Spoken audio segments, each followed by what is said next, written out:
नमस्कार। चलिए आज एक ऐसी कहानी में गहराई से उतरते हैं जो हम सबके घरों के अंदर की सच्चाइयों को दिखाती है। ये कहानी है रिश्तों की, लालच की और आखिर में माफी की। तो विश्लेषण इसी एक बड़े सवाल से शुरू होता है। क्या लालच में सच में इतनी ताकत होती है कि वो एक हंसते खेलते एकजुट परिवार को बिखेर कर रख दे? आइए इस कहानी के किरदारों और घटनाओं के जरिए इस सवाल का जवाब ढूंढने की कोशिश करते हैं। तो कहानी का पहला हिस्सा, एक बहन और एक घर। एक ऐसा घर जहां ऊपर से तो सब कुछ सामान्य लगता है, लेकिन अंदर ही अंदर एक तूफान आने वाला था, और वो तूफान बनकर आई थी एक बहन। तो इस कहानी में कौन कौन है? सबसे पहले हैं भाई राहुल, फिर हैं उनकी दो भाभियां, एक बड़ी और एक छोटी, जो घर संभालती हैं, और फिर घर में मेहमान बनकर आती है बहन प्रिया। बस यही चार लोग हैं और इन्हीं के इर्द गिर्द पूरी कहानी घूमने वाली है। और बस प्रिया के घर में कदम रखते ही ना माहौल बदलने लगता है। आते ही शिकायतों की झड़ी लग जाती है। भाभी के कपड़ों से लेकर घर में एसी न होने तक, मतलब हर चीज में कोई ना कोई कमी निकालना। उसका रवैया साफ बता रहा था कि वो यहाँ खुश नहीं है। और फिर ज्यादा देर नहीं लगी, वो सीधे मुद्दे पर आ गई। अपने भाई से ये बात कहकर प्रिया ने साफ कर दिया कि उसके आने का असली मकसद क्या है। ये कोई प्यार मोहब्बत वाली विजिट नहीं थी, बल्कि एक जरूरत पूरी करवाने का तरीका था। और बस यहीं से घर में फसाद का बीज बोया जा चुका था। तो आप कहानी के दूसरे हिस्से में आते हैं, चालबाजी का खेल। यहाँ हम देखेंगे कि कैसे प्रिया ने एक बहुत ही सोची समझी साजिश के तहत घर में फूट डालने का खेल शुरू किया। प्रिया की रणनीति बिल्कुल साफ थी, डिवाइड एंड रूल, फूट डालो और राज करो। सबसे पहले उसने दोनों भाभियों की कमजोरियों को समझा, उनकी इनसिक्योरिटीज को पहचाना।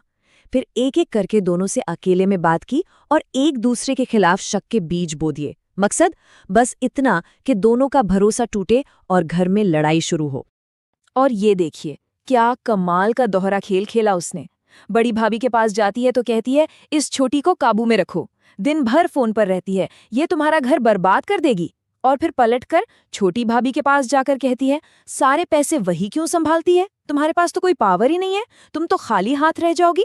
मतलब दोनों को ये यकीन दिला दिया कि दूसरा उनका दुश्मन है। और ये एक लाइन, उससे तिली लगाऊंगी, ये प्रिया के सारे इरादे साफ कर देती है। उसका मकसद सिर्फ एसी नहीं था, मकसद था घर के अंदर आग लगाना, ताकि वो उस आग पर अपने फायदे की रोटियां सेक सके। तो जाहिर है जो नफरत का बीज बोया गया था, अब वो एक पौधा बन चुका था। घर के अंदर एक ऐसी दरार पड़ चुकी थी जिसे भरना अब लगभग नामुमकिन सा लग रहा था। और आखिरकार वो हुआ जिसका प्रिया को इंतजार था। उसकी बातों में आकर छोटी भाभी ने मोर्चा खोल दिया। सीधे बड़ी भाभी से जाकर कह दिया, तिजोरी की चाबी मुझे चाहिए। ये सिर्फ चाबी की मांग नहीं थी, ये घर के अधिकार पर, अथॉरिटी पर सीधा हमला था। और देखिए कि कैसे कुछ ही घंटों में हालात हाथ से निकल गए। सुबह जो बात सिर्फ चाबी की मांग से शुरू हुई थी, दोपहर तक घर के कंट्रोल को लेकर तीखी बहस में बदल गई, और शाम होते होते तो परिवार के बंटवारे की मांग तक पहुंच गई।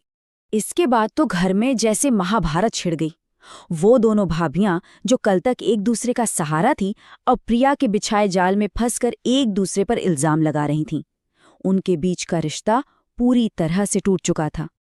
लेकिन कहते हैं ना, हर कहानी में एक मोड़ आता है जहां सच को सामने आना ही पड़ता है। तो अब हम कहानी के उसी हिस्से में हैं जहां इस पूरे फसाद की असली जड़ का पर्दाफाश होने वाला है। तो सवाल ये है कि इस पूरे झगड़े के पीछे आखिर था कौन? क्या ये सच में दोनों भाभियों के बीच का मनमुटाव था, या कोई और था जो पर्दे के पीछे से ये सारी डोरियां खींच रहा था? जी हाँ, वो थी प्रिया, इस पूरे पारिवारिक नाटक की अकेली सूत्रधार।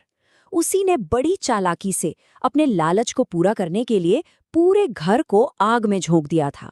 जब राहुल ने अपनी आंखों के सामने अपने घर को इस तरह टूटते हुए देखा, तो वो पूरी तरह से बिखर गया। अपनी बहन और पत्नियों के बीच के इस झगड़े को रोकने के लिए वो खुद की जान लेने की धमकी दे बैठता है। ये वो एक पल था जिसने सबको अंदर तक झकझोर कर रख दिया।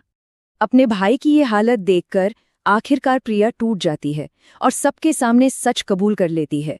वो मानती है कि पैसे और एसी के लालच में वो अंधी हो गई थी, और उसी ने छोटी भाभी को भड़काकर घर में फूट डालने की ये पूरी साजिश रची थी। चलिए अब कहानी के आखिरी हिस्से पर आते हैं।